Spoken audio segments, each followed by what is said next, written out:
This is Javier with the Real Javier Novoa, and today I wanted to go into what we were talking about in our last episode on experimentation and go a little bit deeper into what comparative advantage interiorism gives you. The teachings of interiorism are eminently practical. This goes back as far as William James when he said that the test of a philosophy is its practicability. And the most practical aspect of interiorism is that it frees you up from taking life too seriously. And as all of the spiritual and religious teachings have said, life is a game. Life is a simulation.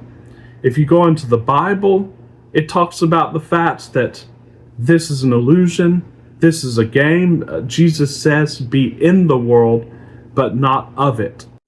Play in the world, but do not feel identified with it. And of course, Florence Schivel Shin, the great New Thought author of the last century, wrote a book called The Game of Life and How to Play It.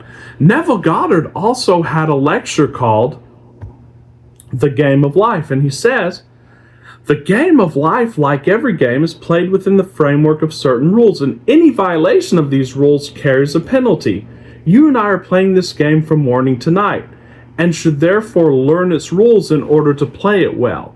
What Neville didn't say is, each quote-unquote life is a film roll, and reality transurfing explains this deeper.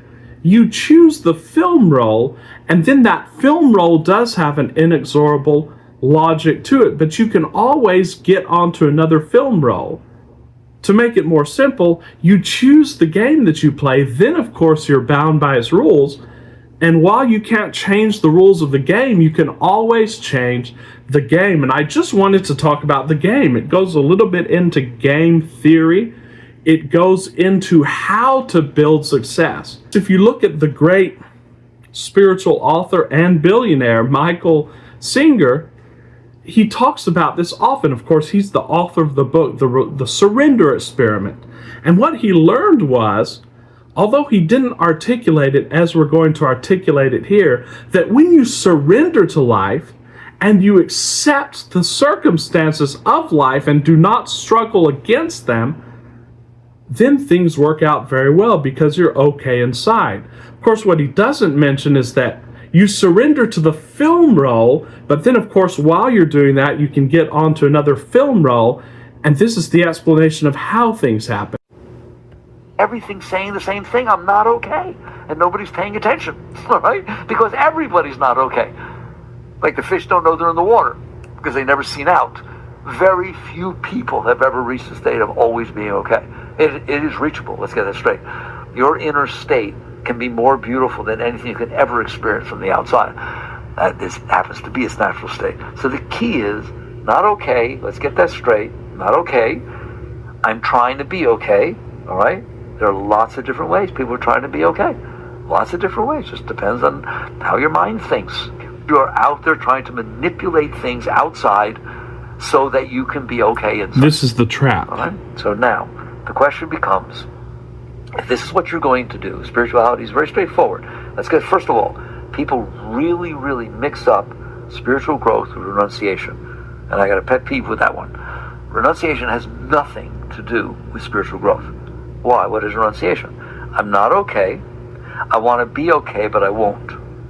Whoa. Don't renounce that. That's ridiculous. There's a totally natural instinct to try to be okay. Renunciation is basically saying, I think this will make me okay, but I'm not going to do it. As long as you think it's going to make you be okay, you miss the boat. That's what's wrong. It's deeper than renunciation. It doesn't mean you go out and do whatever it is your mind thinks. It's crazy. Go do drugs, go do this. Okay, that's a different story. The question is, do you understand why you're not okay? And therefore understand how you go about being okay? And the answer is no. The way it naturally comes out is as follows. I'm lonely. You don't say I'm not okay. You say I'm lonely. It's a natural state. They'll teach you that. Oh, it's totally natural to be lonely. Totally natural to need people. So now you need to go out and take care of that. That is totally wrong. Okay? Why? You're not okay. Let's just do it quickly. You're not okay, not because you don't have something. You're not okay because there's something wrong inside of you. Not because you're missing something outside. Not because of some experience you had outside in the past. You're not okay because something's wrong inside. Interiorism. If you fix what's wrong inside, you will be okay. Now go interact with the outside. It's a totally different interaction. One is your interaction with the outside out of desire and fear. I need something to be okay. I'm afraid that something will make me worse. And that's your entire interaction. The other is, should you get there, and we're going to talk about it, I'm okay. I'm more than okay. It's beautiful in here. When? All the time. Well, what if something goes wrong outside? It's fun trying to fix it. Whoa! What if you're really important that you win this sports game and you end up in the finals playing against a team that's better than you are, and you really have to struggle to dig deep to pull out the best that you possibly have, and you lose. Wow, did I grow? Did I learn? It pulled out my best game. What if all of life is like that? If it goes a way that flows nicely inside, it's beautiful, it's high as could be. If it's challenging, it's beautiful. It builds you, it challenges you to become a greater being. I'm greater because I played that game and lost than if I played somebody who was worse than me. It pulled out the best of me. What's wrong with that? Well, what if that was your interaction with every single moment of your life, no matter what happened? You can't fail. In other words, you mastered it. You mastered the art of being okay. And it is really interesting to go into this in the context of a book that I was reading recently about one of the great thinkers and practitioners of interiorism. That is, of course, the great and oft mentioned on this channel, Boris Berezovsky. There was a book written about his life. It was a series of interviews in Russian by the Russian oligarch Petr Avin. And I believe it was released the year after Berezovsky's death, but it was just translated, I believe, 2 years ago. It's called The Age of Berezovsky. And just looking at this picture of Berezovsky is very interesting. It sums up his approach and his life. Just very meditative, very zen, very relaxed, and it reflects a knowing how reality works. He says regarding to monetary and business goals, the goal must always exist in your consciousness while at the same time not coming to first plan. The best way is to guide it into your unconscious, to not think of it, but to vaguely feel it at first. And this is exactly the method of interiorism. He goes on, I will share my own method. I used to write a certain number, my stepping stone, this is maybe an amount of money that he wanted to produce, on different pieces of paper, in organizers, on telephone receivers, in production meetings, in ministers' cabinets, and so on. Always the number without commentaries, without excessive explanations. I was teaching myself that this number is evident in the future, that it is mine, it belongs to me by birthright, that I must get used to it and not be surprised when it appears in my checkbook. This works nearly every time, he says.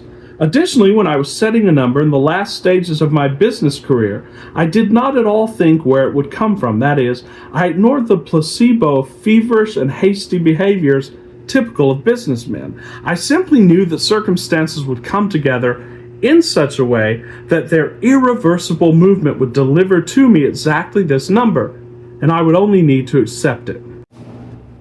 Avin, who was a friend of Berezovsky and a contemporary, and by the way, the CEO himself of a huge bank in Russia, said this of Berezovsky in this book, The Age of Berezovsky. He says basically it was a pursuit of unattainable goals that was Berezovsky's chief characteristic. So, like Michael Singer was saying, just the fun of the pursuit of a goal in itself, the more unattainable, the better. The thing that drew people to him, and the less achievable the goal appeared, the more eager he was to pursue it. New obstacles didn't discourage him, speaking of Berezovsky. They just gave him extra drive.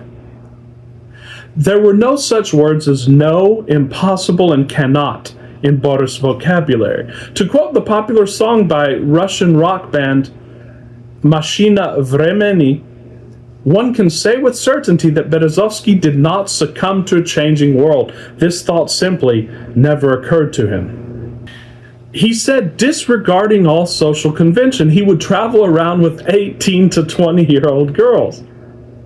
While serving as CIS Executive Secretary and Deputy Secretary of Russia's Security Council. And why not? Even if he was married. Some very high officials shared with me that they had been delighted by this cheek, this trampling of etiquette, and hadn't been quite sure how to react. He made his own etiquette. And of course, they had admired and envied him. Ambition suppresses fear, and we can say that interiorism and knowing that it's all a game suppresses fear. There's great evidence for this in his biography. Boris was an exceptionally brave man, because he didn't give a damn, the art of not giving an F. Looks can be deceiving.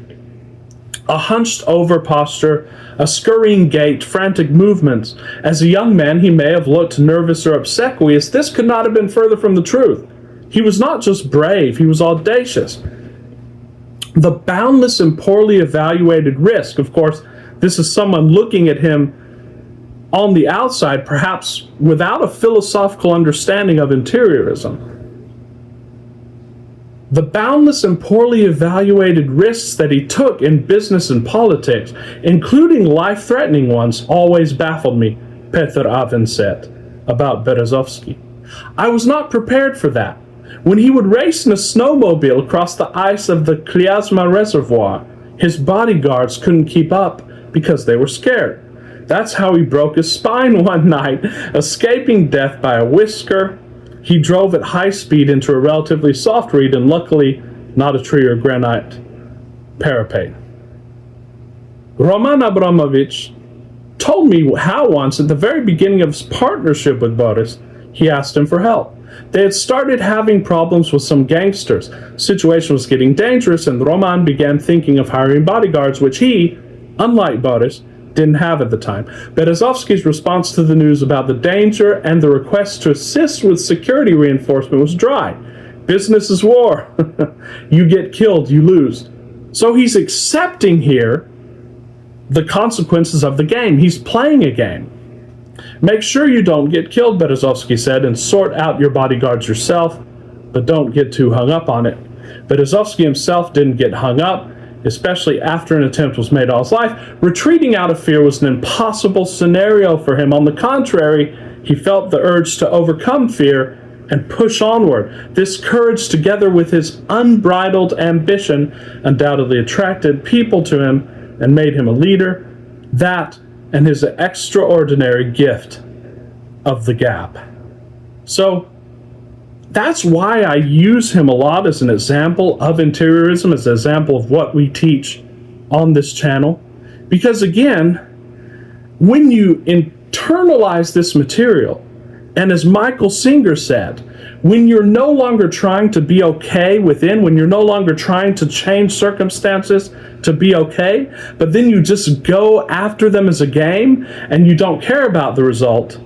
And I just want to read one more story about Berezovsky during the Russian election campaigns in 1996, when it was very possible that the communists could win and then put all of the businessmen of the past 4 years in prison.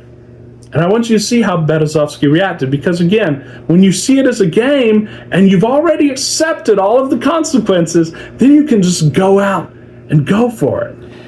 And here is from the same book, an interview with Anatoly Chubais, who was the economic architect of post-Soviet Russia. And he was talking about Berezovsky, and he says, Chubais says, but what exactly was Boris Abramovich, who's what they call Berezovsky? If we get to the very heart of the man, what was his greatest joy, his main thrill that he got from life? Of course it was the game itself, the process. And we talk about in this channel a lot, embracing the process, loving the process. Not going after the goal itself as the end-all and be-all. No, going for the process as the end-all and be-all. And the quote-unquote goal is just a nice bonus, a nice byproduct. He says in the very same 1996 election, which remember was an existential election for the Russian oligarchs because they would be imprisoned by the communists. There was this one occasion. It was already February or March, and the situation was extremely difficult. Everything was hanging by a thread. The special services were working against us behind our backs. Zhuganov, who was the communist leader, was very strong. We were only sleeping for 3 or 4 hours. We were starting to lose it. One night at 1 or 2 in the morning, Berezovsky suddenly says, and I still remember the expression on his face, "Anatoly Borisovich, but how cool is this?"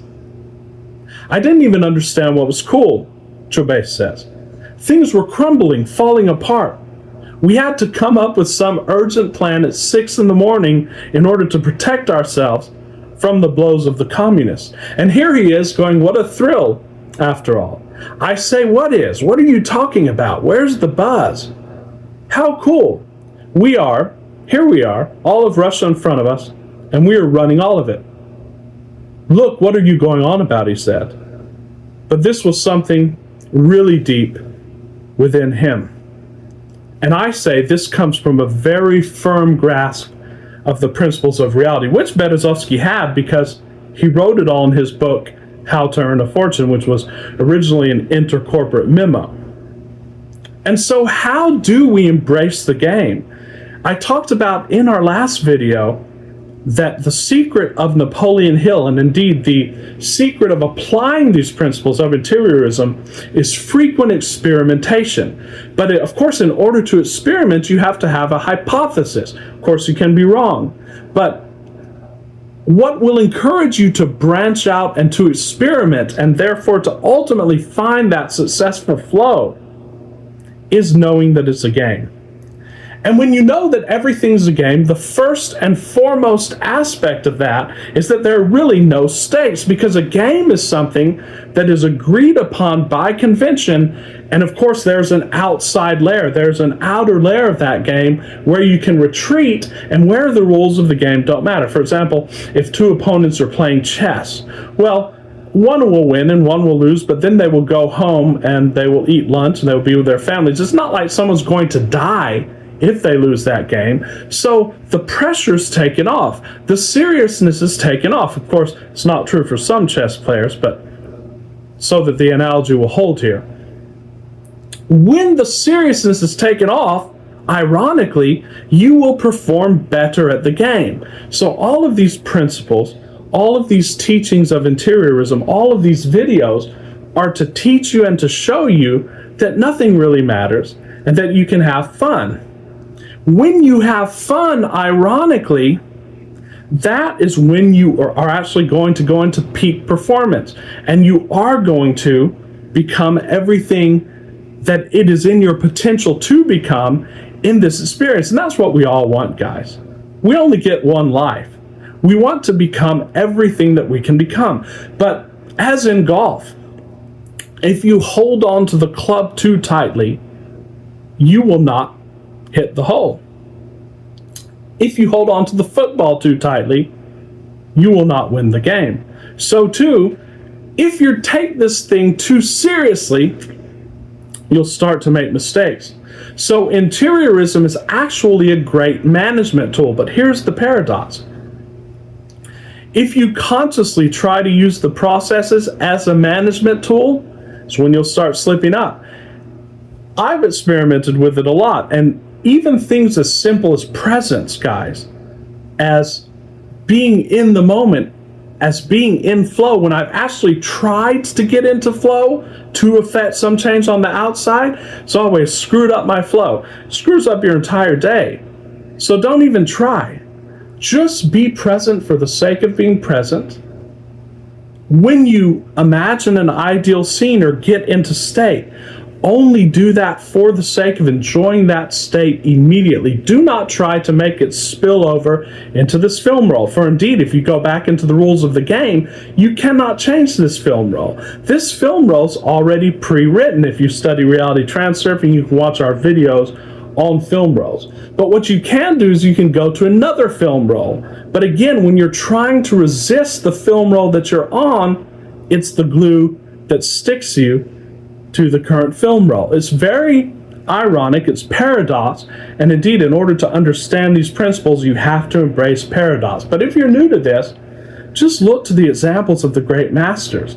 Look at Berezovsky. Look at Michael Singer. Read his book, The Surrender Experiment, and see how when he accepted everything as it is, when he said that the universe is the way it is, and that there's nothing I can do about it except simply surrender to it, that is when miracles started happening. For example, he took a test, I believe it was in finance or economics, for an advanced degree, and he did not study for it. The only thing he did was go into the library and open a textbook. And ironically, the very test question, guys, was the very chapter that he had opened the book to, and I believe memorized the diagram, and he answered the test perfectly, and it brought him into tears. So ironically, when you surrender to the game, when you surrender to the film roll, that's when things start to morph and everything starts happening for you. As Tony Robbins says, this world's not happening to you, it's happening for you. But you have to surrender to that. You have to know that it's a game, and you have to stop trying to use this as a management tool to affect the outer. So the greatest tool in your business toolkit, the greatest tool in your financial toolkit, the greatest tool in your performative toolkit is to know that you're playing the game. Don't try to win the game. Just enjoy the game, enjoy the process, and that's ironically when everything will start to unfold perfectly according to your desire. So thanks guys for watching. If you enjoy these videos, please do subscribe to the channel, like the channel. If you want to work with me, email me. I will put my email in the description, and we will accomplish more, guys, in weeks and months. We can do it now. Things are accelerating. You can accomplish more in weeks and months than your parents did in years. Until very soon, guys, with much love and appreciation, this is Javier with The Real Javier Lavoie. Ciao.